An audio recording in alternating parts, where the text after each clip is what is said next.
Hey there, welcome back to Book Demystified. I'm really glad you're here because today's book, Slaying the Debt Dragon by Cherie Lowe, dives into something that keeps so many of us awake at night, but we're too embarrassed to talk about openly. You know that sick feeling you get when you're lying in bed at 2 a.m., mentally adding up all your monthly payments, student loans, credit cards, car payment, maybe a mortgage, and realizing that even though you make decent money, you're basically working to pay other people for stuff you bought months or years ago? Or that moment when you want to do something fun with friends or family, maybe go out to dinner or take a weekend trip, but you have to say no because all your money is already spoken for by payments you committed to back when those purchases seemed like good ideas. I remember sitting in my car after grocery shopping, looking at my bank balance and feeling this crushing weight of realizing that I was trapped in a cycle where I was constantly borrowing from my future self to pay for my past decisions, and my future self was getting pretty tired of covering for my past self's optimism about money. That's the debt dragon that Cherie talks about, and it's not just the money you owe, it's the way debt steals your choices, your peace of mind, and your ability to be spontaneous or generous, or even just relaxed about your finances. But here's what caught my attention about Cherie's story. She and her husband Brian managed to pay off $127,000 in debt, which is more than most people make in 2 years, without turning their lives into a miserable slog of rice and beans and never having any fun. Why is it that most debt payoff advice makes you feel like you have to choose between being financially responsible and actually enjoying your life? And what if there's actually a way to get out of debt that doesn't require you to put your happiness on hold for years? Well, Cherie figured out how to slay her debt dragon without sacrificing the things that made life worth living. And her approach is going to change how you think about both debt and joy. Cherie starts by being completely honest about how she and her husband Brian got into debt in the first place. And it wasn't because they were reckless or stupid with money, it was because they fell into the same trap that catches most middle-class Americans. They had student loans from college, which felt normal and necessary. They bought a house because that's what you're supposed to do when you're married and stable. They financed some furniture because the house needed furniture and they didn't have cash for everything at once. They used credit cards for emergencies and unexpected expenses because that's what credit cards are for, right? Each individual decision seemed reasonable at the time, but slowly, month by month, they found themselves with a mountain of debt that felt impossible to climb. The debt dragon wasn't created by one big financial disaster. It was created by 100 small decisions that all seemed smart or necessary in the moment. Cherie's first major insight is what she calls the joy audit, and this completely changed how I think about cutting expenses. Most debt payoff plans start with making a list of everything you spend money on and then cutting out anything that isn't absolutely essential, which sounds logical, but usually fails because it turns your life into a punishment for being in debt. Cherie's approach is different. She starts by identifying the things in your life that bring you genuine joy, not just temporary pleasure or distraction, but real, deep satisfaction that you would miss if it was gone. For her family, that included date nights with her husband, family game nights, her morning coffee routine, and their annual camping trip. These weren't the biggest expenses in their budget, but they were the things that made their daily life feel rich and connected and worth living. Then, instead of cutting these things out, Cherie protected them by finding cheaper ways to do them and eliminating everything else that didn't bring real joy. Date nights moved from expensive restaurants to cooking special meals at home or finding free events in their community. The morning coffee stayed, but she learned to make coffeehouse quality drinks at home instead of stopping at Starbucks every day. The camping trip stayed, but they borrowed equipment instead of buying new gear and chose state parks instead of expensive resorts. Family game nights became even more important because they provided free entertainment that brought them closer together. The result was that paying off debt didn't feel like deprivation, it felt like getting clear on what actually mattered to them and then protecting those things while eliminating the spending that was just habit or social pressure or emotional reaction. Cherie's second big concept is what she calls creative frugality. And this is where the book gets really practical and inspiring. Instead of just telling you to spend less money, Cherie shows you how to get creative about meeting your needs and wants in ways that cost less, but often end up being more fun and satisfying than the expensive version. She talks about how paying off debt forced her family to rediscover skills and hobbies they had forgotten about, like cooking from scratch, which saved money but also brought them together in the kitchen and helped them eat healthier. They started doing free activities like hiking and visiting museums on free days, which saved money but also helped them explore their own city and spend more time outdoors. They began shopping their own closets and getting creative with what they already owned instead of buying new clothes, which saved money but also helped them develop a more personal style and waste less. Creative frugality isn't about suffering through cheap alternatives. It's about finding ways to meet your needs that are often more interesting, more personal, and more connected to your community than just buying the convenient option. Cherie shares this story about wanting to redecorate their living room but having no money for new furniture. Instead of putting it on a credit card or just living with a space they didn't love, they got creative. They rearranged what they had, painted some old furniture they found at garage sales, made their own artwork, and asked family members if they had any pieces they weren't using.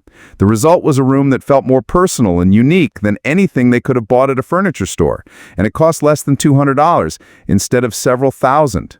More importantly, the process of creating their space together became a fun project that brought them closer as a couple instead of just another expense that added to their debt stress.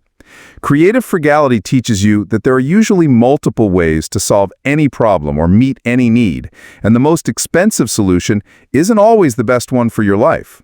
Sometimes the creative solution ends up being more satisfying because you put thought and effort into it instead of just throwing money at it. Hey, if you're getting value from these summaries and want to help us keep going, you can support us in a few simple ways. Subscribe, join as a member, or grab the book using our affiliate link below. And if you're feeling generous, you can even leave a tip via PayPal or UPI. All links are in the description. Every bit helps us bring you more like this. The third major idea that really changed my perspective is what Cherie calls the small wins strategy. And this is about understanding that paying off debt isn't just a math problem, it's an emotional and psychological challenge that requires you to maintain motivation and momentum over months or years. Most people start debt payoff with incredible enthusiasm and discipline, but after a few months of making payments and seeing the balances barely budge, they get discouraged and either give up completely or start making exceptions that derail their progress. Cherie figured out that the key to staying motivated isn't just focusing on the big goal of being debt-free, it's creating regular opportunities to feel successful and celebrate progress along the way. She talks about setting up small, achievable milestones that let you experience the satisfaction of winning even when you're still far from the finish line. Instead of just focusing on paying off all $127,000, she celebrated every $1,000 they paid off, every credit card they closed, every month they stuck to their budget, every creative solution they found to avoid spending money. These small celebrations weren't expensive. Sometimes it was just acknowledging their progress out loud or doing a little happy dance in the kitchen. But they helped maintain the emotional energy needed to keep going when the process felt long and difficult. Cherie also discovered that involving other people in your debt payoff journey, not to ask for money, but to ask for encouragement and accountability, can make a huge difference in staying motivated. She started sharing their progress with close friends and family, not to brag or complain, but to create a support system of people who understood what they were working toward and could celebrate the small wins with them. This also helped them stay accountable because they knew people were watching and rooting for them, which made it harder to give up when things got tough. The small win strategy also applies to finding ways to cut expenses that feel like victories instead of sacrifices. Cherie talks about how they turned saving money into a game, challenging themselves to see how low they could get their grocery bill without sacrificing nutrition, or how many free activities they could find in their city, or how many things they could fix or make instead of buying new. Instead of feeling deprived, they started feeling proud of their resourcefulness and creativity. They were building skills, strengthening their relationship, and discovering things about their community they never would have found if they had just kept throwing money at every need or want that came up. The fourth concept that absolutely changed how I think about debt is what Cherie calls the freedom fund mindset. Most people think about debt payoff as getting back to zero, returning to where they were before they borrowed the money. But Cherie realized that thinking about debt payoff as just getting back to neutral was actually demotivating because it meant all that work and sacrifice was just to end up where you started. Instead, she started thinking about every payment as buying her family's freedom back, purchasing choices and opportunities and peace of mind that debt had stolen from them. Every extra payment toward debt was an investment in their future selves, buying back the ability to change jobs without worrying about making payments, to help their kids with college without going further into debt, to take risks and opportunities without the constant background stress of owing money to other people. This mindset shift turned debt payoff from a punishment for past mistakes into an investment in future possibilities. Cherie talks about how debt doesn't just cost you the money you pay in interest, it costs you flexibility, spontaneity, and options. When you owe money, you can't easily change careers, move to a new city, go back to school, start a business, or help family members who need support. You're locked into earning enough to cover your payments, which means you're working for your creditors instead of working for your own dreams and goals. But as you pay off debt, you're not just reducing your monthly obligations, you're expanding your life possibilities. Each payment is literally buying you more freedom to make choices based on what you want instead of what you owe. The Freedom Fund mindset helps you stay motivated during the long middle part of debt payoff when progress feels slow and the finish line still seems far away. Instead of just focusing on the drudgery of making payments, you're focused on the expanding sense of possibility that comes with each step toward financial freedom. Cherie also talks about what she calls the compound effect of debt freedom, which is about how being debt-free improves your life in ways that go far beyond just having more money in your bank account. When you don't have debt payments, you sleep better because you're not stressed about money. You make better career decisions because you're not desperate to keep any job that pays enough to cover your obligations. You're more generous with your time and money because you're not constantly worried about your own financial survival. You take better care of yourself because you're not using shopping or spending as a way to cope with financial stress. You have better relationships because money fights and financial pressure aren't constantly creating tension in your home. The money you save on interest and payments is just the beginning. The real benefit is getting your mental and emotional energy back to focus on building the life you actually want, instead of just managing the consequences of financial decisions you made in the past. Let me tell you what hit me hardest about this book. Cherie talks about how debt payoff taught her family to distinguish between what they thought they needed and what they actually needed, and how that distinction completely changed their relationship with money even after they became debt-free. During their debt payoff years, they discovered that many of the things they had thought were necessities were actually just conveniences or habits or ways to avoid minor inconveniences.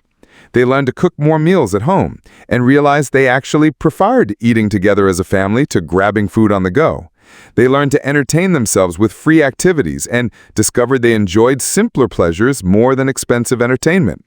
They learned to fix things instead of replacing them and found satisfaction in being resourceful and self-reliant. When they finally paid off all their debt, they didn't go back to their old spending patterns because they had discovered a way of living that was actually more satisfying than the lifestyle they had been financing. They kept many of the habits they had developed during debt payoff, not because they had to anymore, but because those habits had improved their life in ways that had nothing to do with money. They had learned the difference between spending money to solve problems and spending money to create problems, between using money as a tool to build the life they wanted and using money as a drug to avoid dealing with the life they had. As we wrap up, here's what I want you to take away from Cherie's incredible journey. Paying off debt doesn't mean putting your life on hold or giving up everything that brings you joy. It means getting really clear about what actually brings you joy versus what you've been told should bring you joy, and then protecting those things while eliminating the spending that's just noise. It means understanding that debt isn't just a financial problem, it's a freedom problem, and every payment you make toward debt is a payment toward getting your choices back. Most importantly, it means recognizing that the skills you develop while paying off debt, the creativity, the resourcefulness, the ability to find joy in simple things, the clarity about your values, those skills don't just help you get out of debt, they help you stay out of debt and build real wealth and satisfaction for the rest of your life. When you learn to cut costs without sacrificing joy, you're not just slaying your debt dragon, you're building a life that's more intentional, more connected, and more genuinely satisfying than the lifestyle you were financing before.